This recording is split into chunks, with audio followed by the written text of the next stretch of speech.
Bienvenidos. Este es el día número 126. Estamos leyendo toda la Biblia en 365 días. Hoy tenemos textos del primer libro de Samuel, del libro de los Salmos y del Evangelio según San Marcos. Hemos tomado como costumbre, saludable costumbre, invocar siempre la gracia, el regalo, el don del Espíritu Santo. Ese regalo que Cristo mereció para nosotros con su sacrificio en la cruz. Es el Espíritu el único que podrá dar que esta palabra tome su casa en nosotros, podamos comprenderla correctamente y podamos llevarla a la práctica. En el nombre del Padre y del Hijo y del Espíritu Santo. Amén. Comienzo del primer libro de Samuel. Capítulo 1.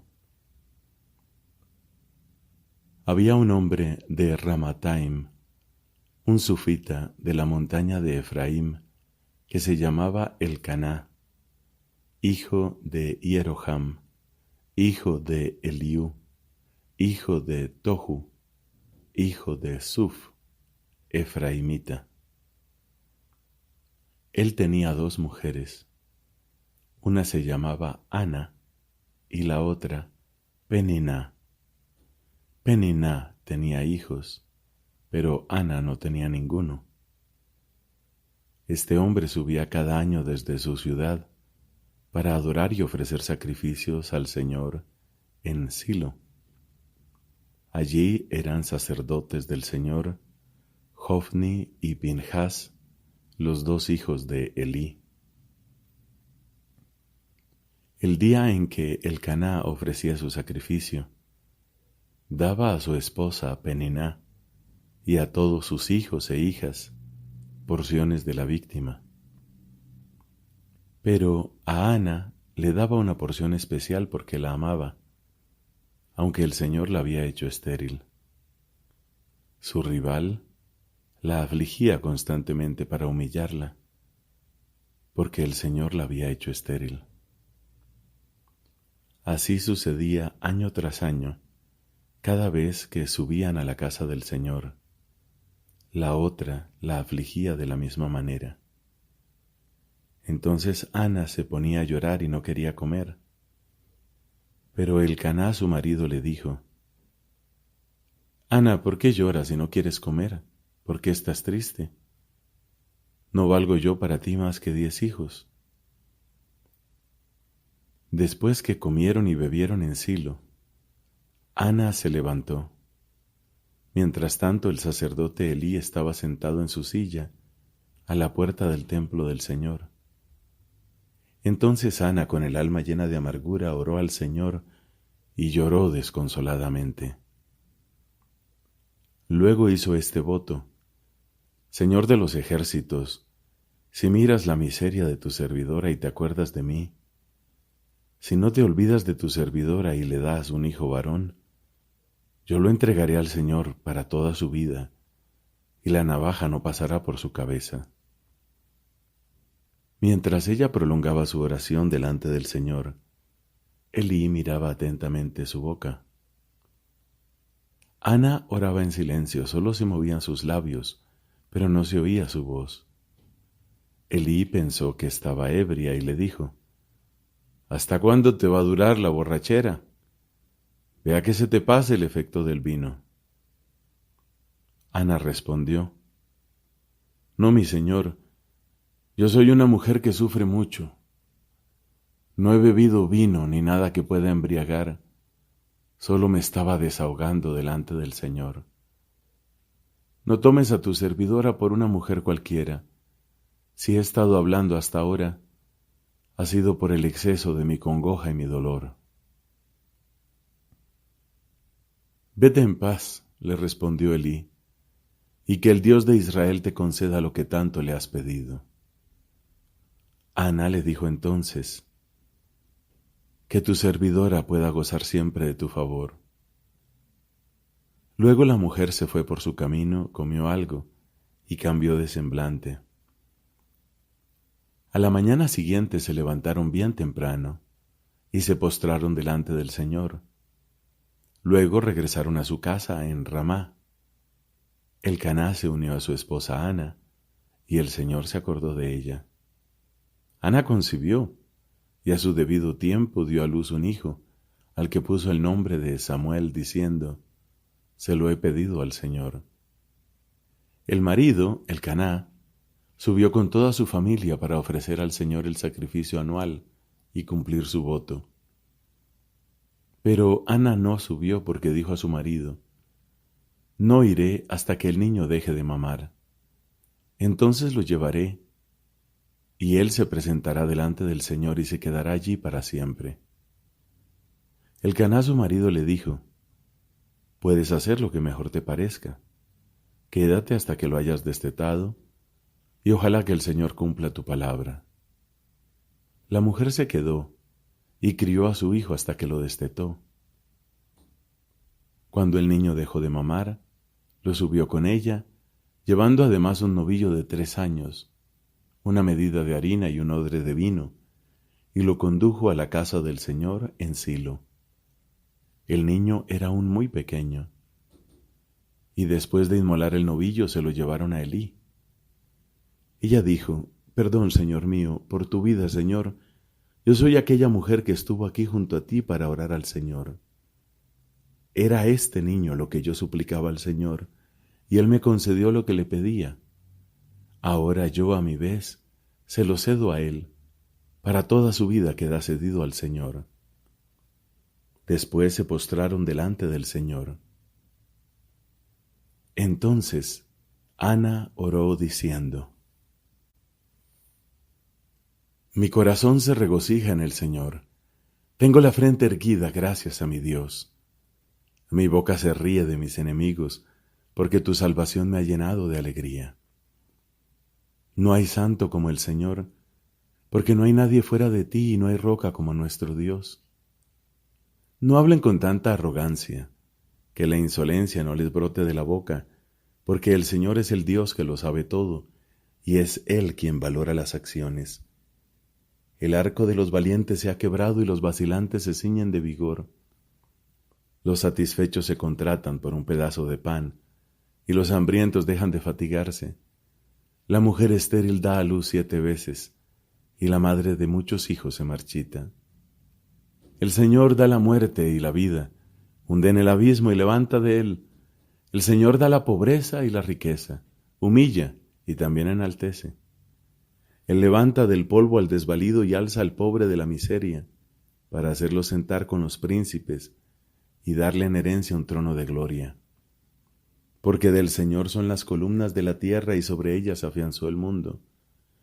Él protege los pasos de sus fieles, pero los malvados desaparecerán en las tinieblas, porque el hombre no triunfa por su fuerza. Los rivales del Señor quedan aterrados, el Altísimo truena desde el cielo, el Señor juzga los confines de la tierra, Él fortalece a su rey y exalta la frente de su ungido. Luego Elcaná se fue a su casa en Ramá, y el niño quedó al servicio del Señor, a las órdenes del sacerdote Elí. Los hijos de Elí eran unos canallas, que no reconocían al Señor ni respetaban los deberes de los sacerdotes para con el pueblo. Cada vez que alguien ofrecía un sacrificio, venía el servidor del sacerdote con un tenedor de 3 dientes en la mano mientras se cocía la carne. Entonces lo metía en la olla o el caldero, en la cacerola o el tazón, y todo lo que recogía con el tenedor se lo guardaba el sacerdote para él. Así hacían con todos los israelitas que iban a Silo. Incluso, antes que se quemara la grasa, venía el servidor del sacerdote y decía a la persona que ofrecía el sacrificio: «Dale al sacerdote carne para asar. Él no aceptará de ti carne cocida, sino solo cruda». Y si el hombre le decía: «Primero hay que quemar la grasa, después llévate lo que quieras», el servidor replicaba: «No, o me la das ahora mismo, o me la llevo por la fuerza». El pecado de esos ayudantes era muy grave delante del Señor, porque deshonraban las ofrendas del Señor. Samuel servía en la presencia del Señor. Era un niño y llevaba ceñido el efod de lino. Su madre le hacía un pequeño manto y se lo traía cada año, cuando subía con su marido a ofrecer el sacrificio anual. Entonces Elí bendecía a Elcaná y a su mujer diciendo: que el Señor te conceda una descendencia de esta mujer, a cambio de aquel que fue cedido al Señor. Luego se volvían a su casa. El Señor intervino en favor de Ana, y ella concibió y dio a luz 3 hijos y 2 hijas. Mientras tanto, el joven Samuel crecía junto al Señor. Elí era ya muy viejo, y oyó hablar de todo lo que hacían sus hijos a Israel, y cómo se acostaban con las mujeres que prestaban servicio a la entrada de la carpa del encuentro. Entonces les dijo: ¿por qué hacen esas cosas? Oigo hablar de todo el pueblo de las malas acciones que ustedes cometen. No, hijos míos, no es nada bueno el rumor que se hace correr entre el pueblo del Señor. Si un hombre peca contra otro hombre, Dios interviene como árbitro. Pero si un hombre peca contra el Señor, ¿quién puede interceder por él? Pero ellos no escucharon la voz de su padre, porque el Señor quería hacerlos morir. En cambio, el joven Samuel iba creciendo y era apreciado por Dios y por los hombres. Un hombre de Dios se presentó a Elí y le dijo: así habla el Señor. Yo me rebelé a la familia de tu padre cuando ellos estaban en Egipto, bajo el poder de la casa del faraón.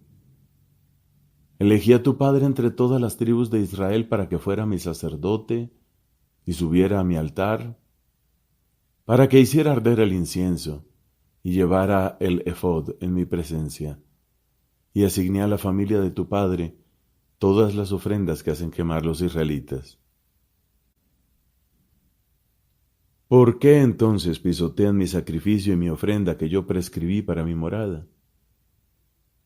¿Por qué honras a tus hijos más que a mí, haciéndolos engordar con lo mejor de todas las ofrendas de mi pueblo Israel? Por eso el Señor, el Dios de Israel, pronuncia este oráculo. Yo había dicho que tu familia caminaría siempre en mi presencia, pero ahora, oráculo del Señor, lejos de mí todo eso, porque yo honro a los que me honran, pero los que me desprecian son humillados. Llegan los días en que amputaré tu brazo y el de la familia de tu padre, de manera que no habrá más ancianos en tu casa. Tú verás un rival en la morada, y aunque todo le vaya bien a Israel, nunca habrá ancianos en tu casa. Sin embargo, mantendré a algunos de tus descendientes cerca de mi altar, para que se consuman tus ojos y se desgaste tu vida. Pero todos los vástagos de tu casa morirán en la flor de la edad. Y te servirá de señal lo que le sucederá a tus hijos, Hofni y Pinhas. Ambos morirán el mismo día. En cambio, yo me suscitaré un sacerdote fiel que obrará conforme a mi corazón y a mis deseos. Yo le edificaré una casa duradera, y él caminará en presencia de mi ungido todos los días de su vida. Y todos los que subsistan de tu casa irán a postrarse delante de él por una moneda de plata y una miga de pan, y le dirán: admíteme por favor a cualquiera de las funciones sacerdotales, para que tenga un pedazo de pan que comer. Palabra de Dios. Te alabamos, Señor. Salmo número 119, versículos del 129 al 144. Tus prescripciones son admirables, por eso las observo. La explicación de tu palabra ilumina y da inteligencia al ignorante. Abro mi boca y aspiro hondamente porque anhelo tus mandamientos. Vuelve tu rostro y ten piedad de mí. Es justo que lo hagas con los que aman tu nombre. Afirma mis pasos conforme a tu palabra, para que no me domine la maldad. Líbrame de la opresión de los hombres y cumpliré tus mandamientos. Que brille sobre mí la luz de tu rostro y enséñame tus preceptos. Ríos de lágrimas brotaron de mis ojos, porque no se cumple tu ley. Tú eres justo, Señor, y tus juicios son rectos. Tú impones tus prescripciones con justicia y con absoluta lealtad. El celo me consume, porque mis adversarios olvidan tu palabra. Tu palabra está bien acrisolada y por eso la amo. Soy pequeño y despreciable, pero no olvido tus preceptos. Tu justicia es eterna y tu ley es la verdad. Cuando me asalta la angustia y la opresión, tus mandamientos son toda mi alegría. La justicia de tus prescripciones es eterna. Instrúyeme y viviré. Padre, te da gloria a tu Hijo en el Espíritu Santo, como era en el principio, ahora y siempre, por los siglos de los siglos. Amén. Del Evangelio según San Marcos, capítulo 4, versículos del 21 al 41. Jesús les decía: ¿acaso se trae una lámpara para ponerla debajo de un cajón o debajo de la cama? ¿No es más bien para colocarla sobre el candelero? Porque no hay nada oculto que no deba ser revelado, y nada secreto que no deba manifestarse. Si alguien tiene oídos para oír, que oiga. Y les decía: presten atención a lo que oyen. La medida con que midan se usará para ustedes y les darán más todavía. Porque al que tiene se le dará, pero al que no tiene, se le quitará aún lo que tiene. Y decía: el reino de Dios es como un hombre que echa la semilla en la tierra. Sea que duerma o se levante, de noche y de día la semilla germina y va creciendo sin que él sepa cómo. La tierra por sí misma produce primero un tallo, luego una espiga, y al fin grano abundante en la espiga. Cuando el fruto está a punto, él aplica enseguida la hoz, porque ha llegado el tiempo de la cosecha. También decía: ¿con qué podríamos comparar el reino de Dios? ¿Qué parábola nos servirá para representarlo? Se parece a un grano de mostaza. Cuando se le siembra, es la más pequeña de todas las semillas de la tierra, pero una vez sembrada, crece y llega a ser la más grande de todas las hortalizas, y extiende tanto sus ramas que los pájaros del cielo se cobijan a su sombra. Y con muchas parábolas como estas les anunciaba la palabra, en la medida en que ellos podían comprender. No les hablaba sino en parábolas, pero a sus propios discípulos en privado les explicaba todo. Al atardecer de ese mismo día les dijo: crucemos a la otra orilla. Ellos, dejando a la multitud, lo llevaron a la barca así como estaba. Había otras barcas junto a la suya. Entonces se desató un fuerte vendaval y las olas entraban en la barca que se iba llenando de agua. Jesús estaba en la popa durmiendo sobre el cabezal. Lo despertaron y le dijeron: Maestro, ¿no te importa que nos ahoguemos? Despertándose, él increpó al viento y dijo al mar: silencio, cállate. El viento se aplacó y sobrevino una gran calma. Después les dijo: ¿por qué tienen miedo? ¿Cómo no tienen fe? Entonces quedaron atemorizados y se decían unos a otros: ¿quién es este, que hasta el viento y el mar le obedecen? Palabra del Señor. Gloria a ti, Señor Jesús.